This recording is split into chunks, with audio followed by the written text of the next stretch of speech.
saat ini memang jumlah kelahiran kita masih rata-rata 1 juta ekor per tahun. Pertama, jangan sampai ada persoalan penyakit yang tidak terdeteksi oleh kita. Karena itu dosa kita itu. Teman-teman, saya minta untuk tidak bekerja tanpa tujuan. Karena sama dengan halnya teman-teman akan berjalan di tengah hutan rimba yang entah kemana arahnya.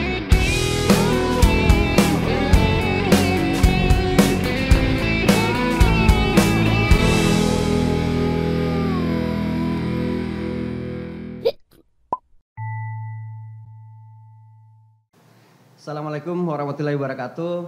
Selamat datang di podcast veteriner, obrolan santai terkait seputar kesehatan hewan Balai Besar Veteriner Maros. Dan hari ini alhamdulillah penayangan perdana kami untuk podcast Veteriner Maros ini.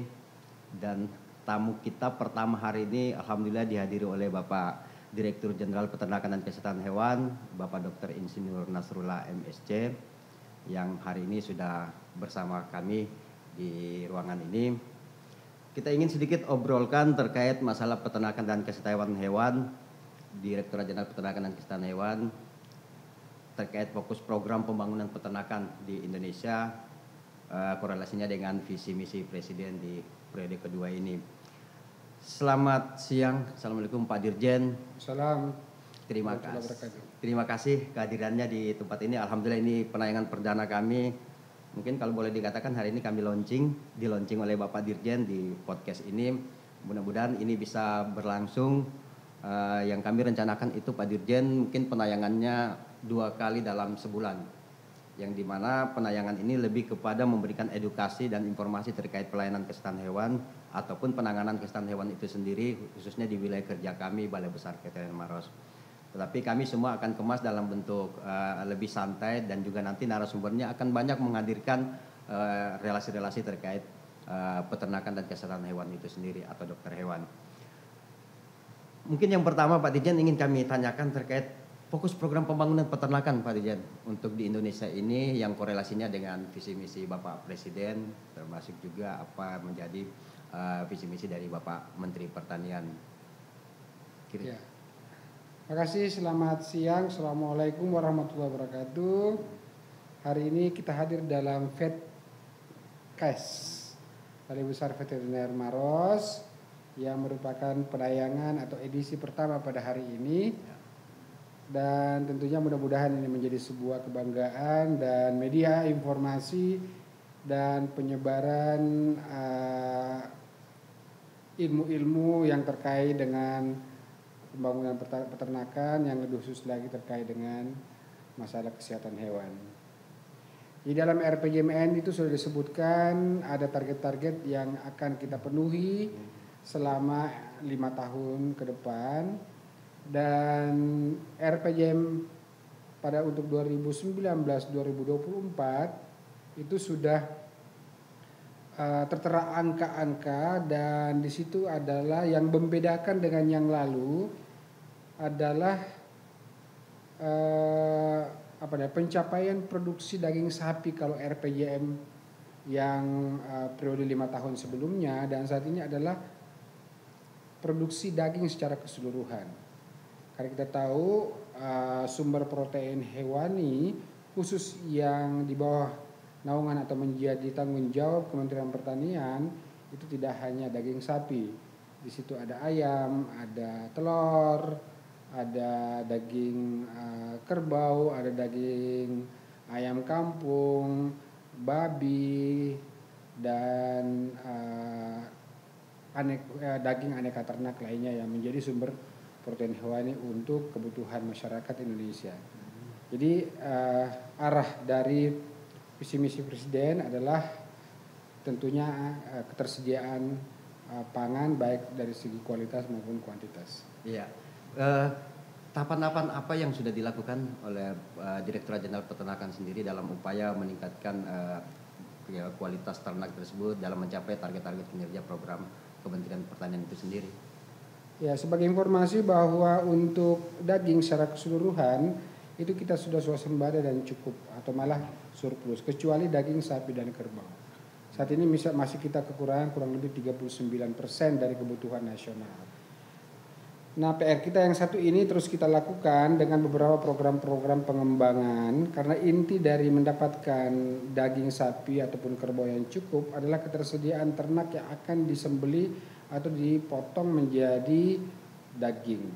Saat ini memang jumlah kelahiran kita masih rata-rata 1 juta ekor per tahun. Artinya ini belum bisa mencukupi, karena kalau disetarakan yang 39% itu, maka kita masih kurang lebih 1,2 sampai 1,3 juta ekor yang dibutuhkan tambahan dari existing yang ada.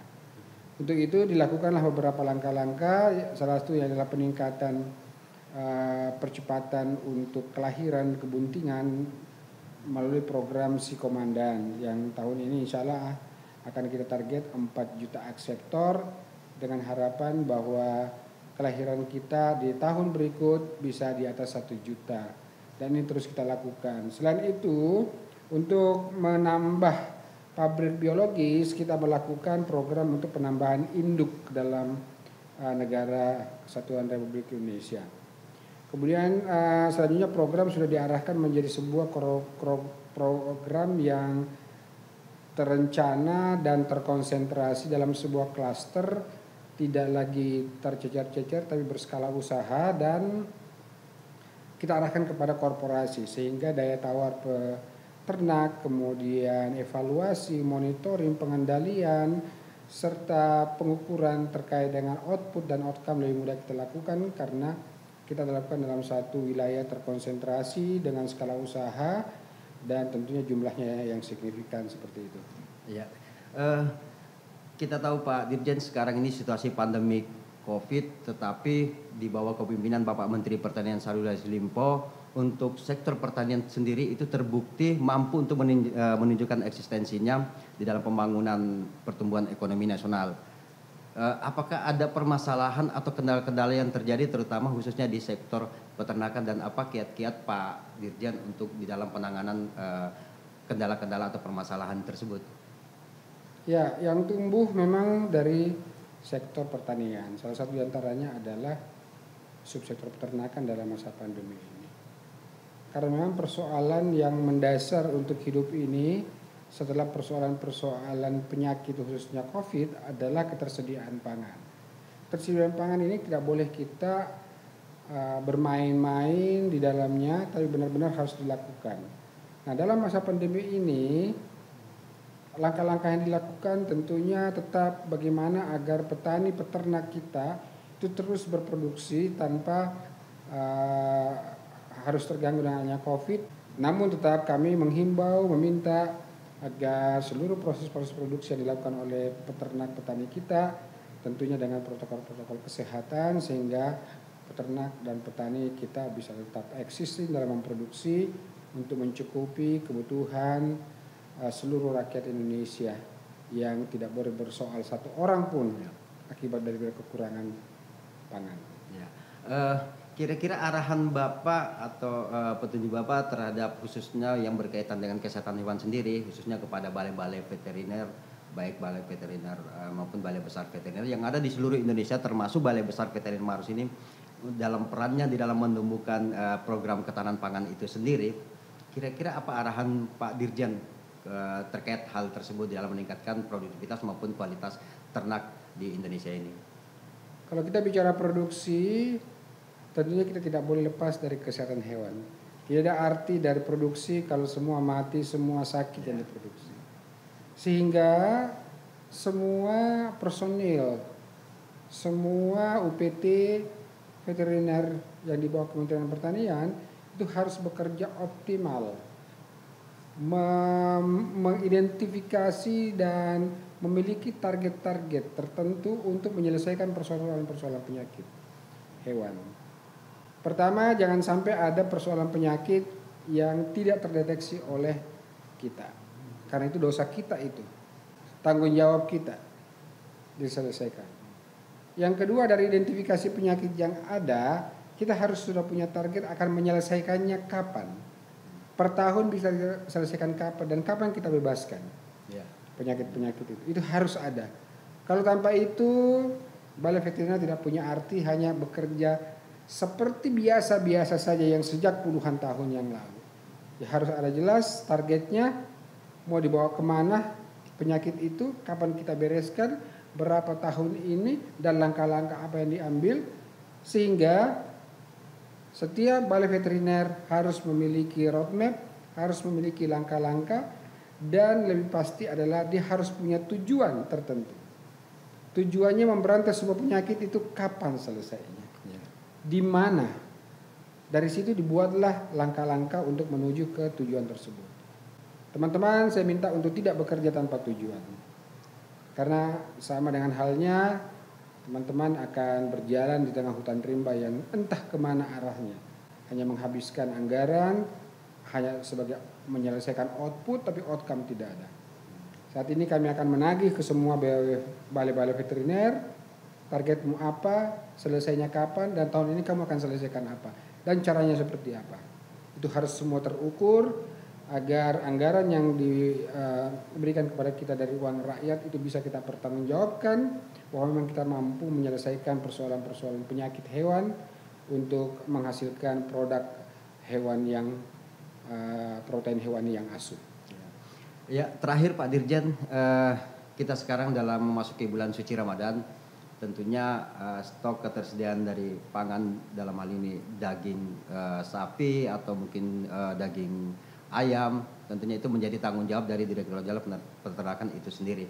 Kira-kira strategi-strategi apa yang Pak Dirjen akan persiapkan di dalam mengamankan ketersediaan stok pangan tersebut? Ya, seperti diketahui tanggung jawab Kementan dalam hal ini Ditjen PKH adalah penyiapan produksi, mencukupi produksi. Alhamdulillah untuk sumber pangan hewani yang banyak dikonsumsi masyarakat Indonesia pada Ramadan dan Idul Fitri nantinya, untuk semuanya insya Allah aman.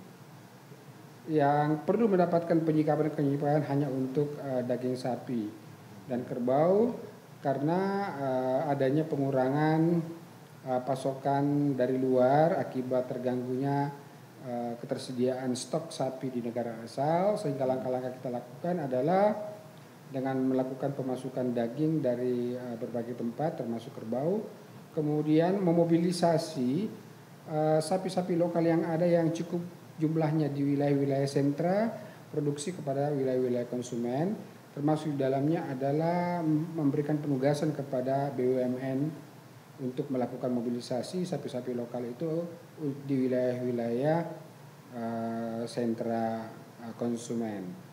Biasanya sih yang suka bersoal adalah khususnya di wilayah Jabodetabek dan Bandung Raya. Di daerah-daerah lain alhamdulillah relatif aman. Dan khusus untuk Jabodetabek dan Bandung Raya, intervensi yang kami sebutkan tadi itu telah dilakukan dan kita sudah lakukan sejak beberapa bulan yang lalu, dan kami bersama-sama dengan Kementerian Perdagangan, dalam hal ini Direktorat Jenderal Perdagangan Dalam Negeri, melakukan survei ketersediaan dan mengatur proses-proses untuk mempercepat mobilisasi sumber-sumber ternak khususnya sapi dari wilayah produksi, sentra produksi ke wilayah konsumen, khususnya wilayah Jabodetabek dan Bandung Raya. Terima kasih Pak Dirjen atas informasinya terkait program prioritas Kementerian Pertanian dalam hal ini terkhusus program Direktorat Jenderal Peternakan dan Kesehatan Hewan di dalam mengawal peternakan di wilayah Indonesia ini. Sekali lagi terima kasih atas kehadirannya. Sukses selalu, sehat selalu Pak Dirjen. Amin. Sampai ketemu apabila ada kesempatan untuk berkunjung lagi ke Web Maros. Mohon bersedia lagi untuk berada di ruangan ini untuk memberikan informasi-informasi terkait peternakan di Indonesia. Demikian Sobat Veteriner, podcast Veteriner by Web Maros hari ini kita tayang perdana. Mudah-mudahan ini berkelanjutan dan kami dapat memberikan informasi-informasi seputar peternakan dan terkhusus seputar kesehatan hewan itu sendiri. Saya kira demikian. Wabillahi taufiq wal hidayah. Assalamualaikum warahmatullahi wabarakatuh. Waalaikumsalam warahmatullahi wabarakatuh. Salam sehat semuanya, jaga kesehatan dan selamat memasuki bulan suci Ramadan. Terima kasih Pak Dirjen.